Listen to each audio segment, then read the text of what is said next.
hungry! What's up, Jersey Jeff Eats foodies? Welcome to a Jersey Jeff Eats Second Helping Rewind. These Second Helping Rewind videos are where I show a food video from my other channel, the New York channel, that some of you older New York subscribers might have seen before, but many have not, and most of the Jersey Jeff Eats subscribers haven't seen at all. All of these videos are, of course, food related in places that I have visited in the past. If you've seen it before, hopefully it's something you might want to watch over, but if not, that's cool. There'll be lots more original content on the Jersey Jeff Eats channel every week. All I'm doing is adding content to this brand new growing food channel, and hopefully you'll enjoy it again or for the first time. Today's video is all about the Wild Honey Smokehouse and Tavern at the Tropicana in Atlantic City. Let's go check it out.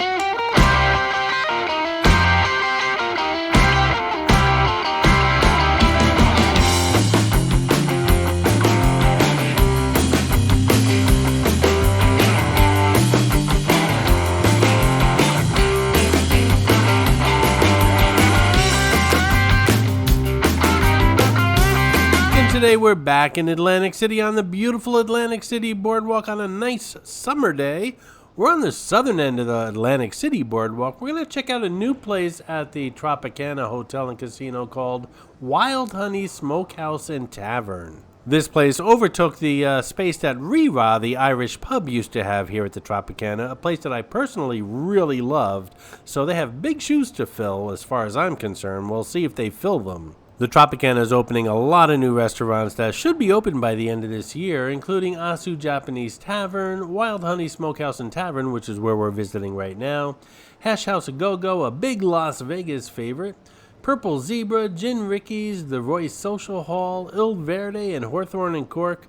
And I'll go into a little bit of detail about all of these during this video, but in the meantime, we're going to head over to Wild Honey Smokehouse and Tavern, the place that took over my favorite Riras, and see what's going on over there.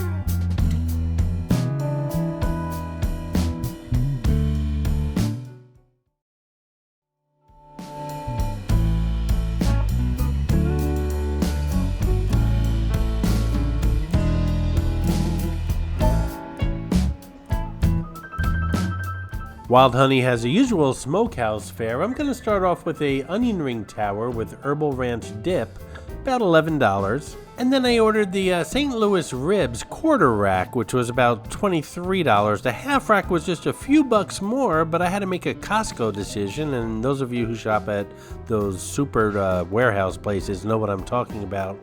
I mean, apple pie that can feed a neighborhood for $9 sounds really good, but once you get it home, what are you going to do with all that apple pie?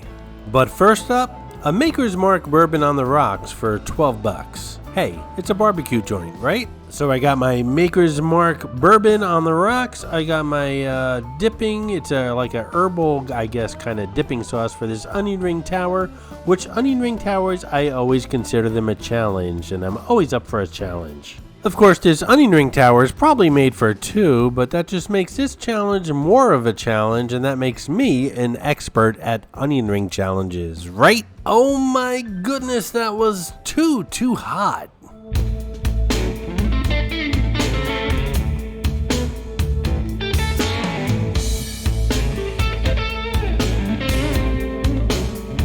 So this innocent looking onion ring tower is cool to the touch until you bite into it, and then you find out that the onion rings inside are scalding hot.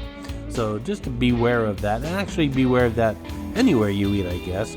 The dipping sauce is a herbal ranch dipping sauce. It's very good, and it's always good to have a bourbon on rocks just in case you burn your tongue. By the way, if you don't like the herbal ranch dipping sauce, which I do like, there's plenty of barbecue sauces and other dipping sauces here right on the table for your onion rings or your ribs or anything else you might want to order here. As I was sipping my bourbon, I looked around the place and noticed it hasn't changed much since it was Riva. It looks like the same furniture, the same bar, everything looks pretty much the same except the sign changed, of course, out front.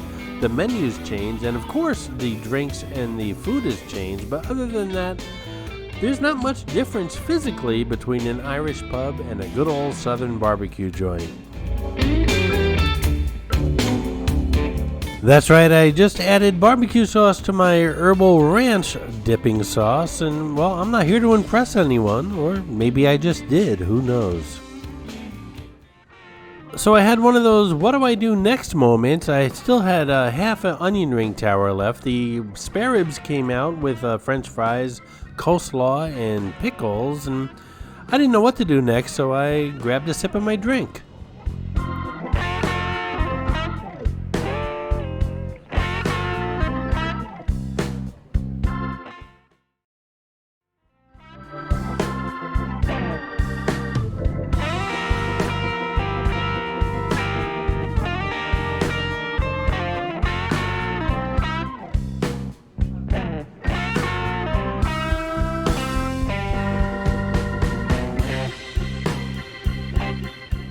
So I'm really enjoying these ribs. They're the St. Louis cut. I like that more than the baby back ribs. And the sauce is tangy and smoky, and they're bringing a lot to the meat flavor here. And not fall off the bone, I might add, but the texture's good nonetheless. And I'm really enjoying these ribs. But of course, I haven't forgotten the onion ring stack either. And don't forget, if you need more sauce, there's plenty here on the table. No need to hunt down a waiter or a waitress. One thing I do suggest, however, anytime you order ribs or chicken or anything you might be eating with your hands, ask the waiter or waitress for extra napkins before you even start your meal, because you know you're going to be needing them.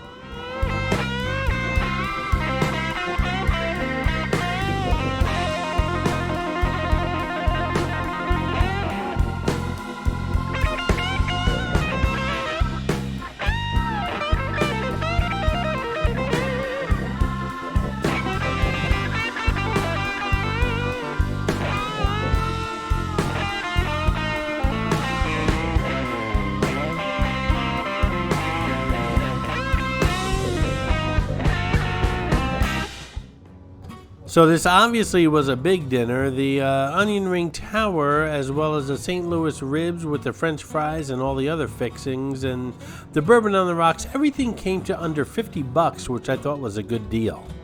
Hey guys, I hope you're enjoying all the videos here on the Jersey Jeff Eats channel. It's a new channel, so please subscribe if you haven't done so already.